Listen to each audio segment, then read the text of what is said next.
Pemirsa, bencana longsor menerjang kampus UIN Imam Bonjol, Padang, Sumatera Barat. Akibatnya sejumlah kendaraan, mobil, dan motor tertimbun longsor. Bencana longsor terjadi di sekitar lereng antara gedung A dan B, Fakultas Ekonomi dan Bisnis Kampus UIN Imam Bonjol, Padang, Sumatera Barat. Akibatnya bangunan kampus rusak, sementara 4 mobil dan 3 motor tertimbun material longsor. Pihak kampus saat ini meliburkan sementara proses pembelajaran guna menghindari longsor susulan. Sementara Pemkot Padang mengerahkan sejumlah alat berat untuk mengevakuasi material longsor.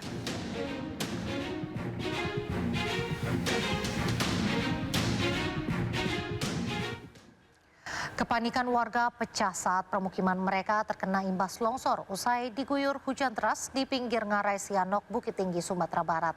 Warga pun berlarian menyelamatkan diri saat longsor terjadi.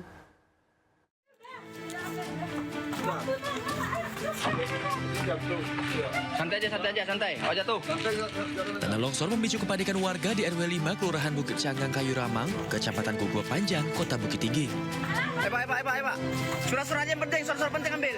Yang penting aja ambil, yang penting. Sejumlah warga berlarian menyelamatkan diri dan barang berharga miliknya.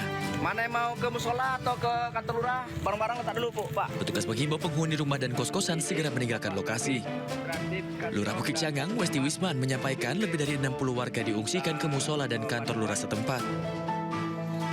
Pemerintah Bukit Tinggi memastikan warga tidak lagi berdomisili di bibir ngarai karena zona tersebut masuk kategori daerah beresiko tinggi. Dari Bukit Tinggi, Sumatera Barat, Wahyu Sikumbang, A-News melaporkan. Longsor melanda 50 titik di 2 kecamatan di Kabupaten Tapanuli Utara. Rombongan mobil dinas Bupati Tapanuli Tengah, Masinton Pasaribo, turut terjebak material longsor.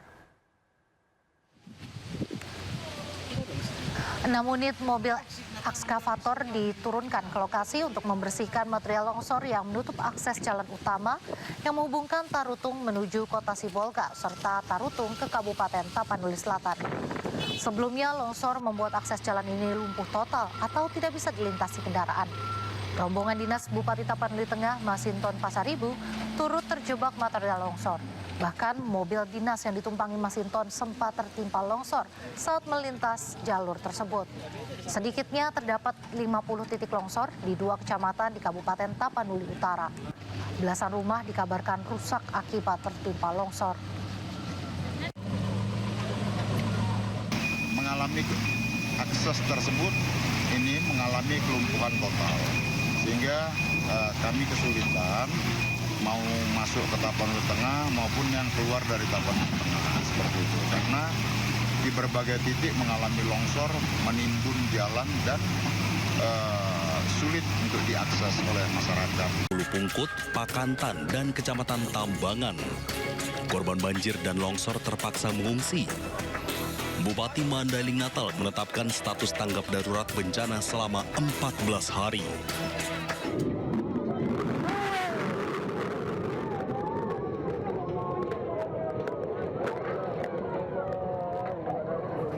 Derasnya air dari Sungai Batang Kuranji menghanyutkan jembatan yang menghubungkan daerah Kelurahan Lambung Bukit dengan Gunung Nago, Kecamatan Pau, Kota Padang. Selain mengakibatkan putusnya jembatan, bendungan Gunung Nago ini juga jebol.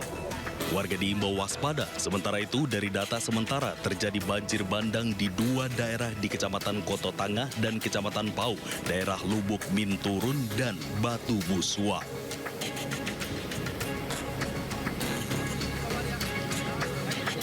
Banjir bandang juga terjadi di Sungai Batang Kuranji dan menghanyutkan sejumlah bangunan warga. Tingginya intensitas hujan yang mengguyur Kota Padang sejak Kamis pagi mengakibatkan banjir bandang di sejumlah lokasi di Kota Padang. Puluhan kepala keluarga yang berada di lokasi panik dan berusaha mengevakuasi diri secara mandiri ke atas bukit menunggu pertolongan tim SAR. Banjir masih melanda 45 desa di 8 kecamatan. Ketinggian air kian meningkat di sejumlah wilayah. Selain merendam ribuan rumah warga, banjir juga merendam sejumlah akses jalan nasional dan jalan kabupaten penghubung antar wilayah.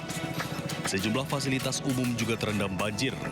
Berdasarkan data BPBD Aceh Singkil, lebih dari 25.000 warga terdampak banjir. Banjir bandang masih melanda 3 provinsi ini. Warga pun diimbau untuk tetap waspada. Tim Liputan iNews melaporkan. Banjir yang melanda Kabupaten Aceh Singkil semakin parah. Puluhan ribu warga terdampak banjir yang melanda 8 kecamatan. Hingga Kamis pagi, banjir masih melanda 45 desa di 8 kecamatan. Ketinggian air kian meningkat di sejumlah wilayah. Selain merendam ribuan rumah warga, banjir juga merendam sejumlah akses jalan nasional dan jalan kabupaten penghubung antar wilayah. Sejumlah fasilitas umum, fasilitas pendidikan, fasilitas kesehatan, pondok pesantren, hingga rumah ibadah juga terendam. Berdasarkan data BPBD Aceh Singkil, lebih dari 25.000 warga terdampak banjir. Ribuan warga mengungsi ke rumah kerabat dan tempat yang lebih aman.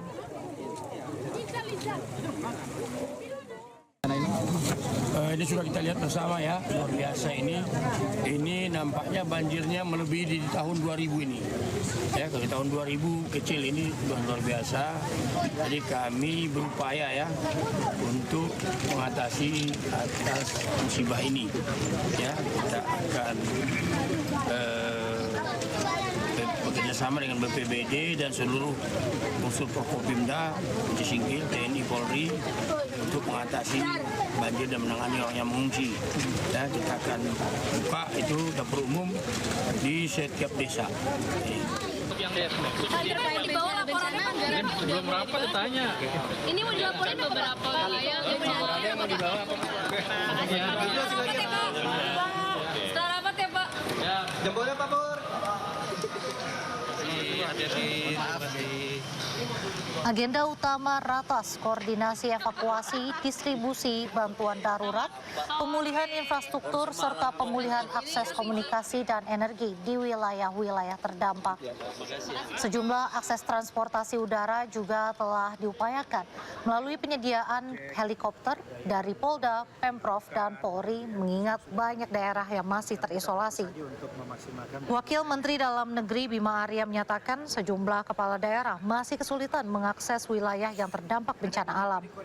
Untuk mempercepat penanganan, Kemendagri mengirim tim untuk memantau dan mengoordinasikan pemulihan akses.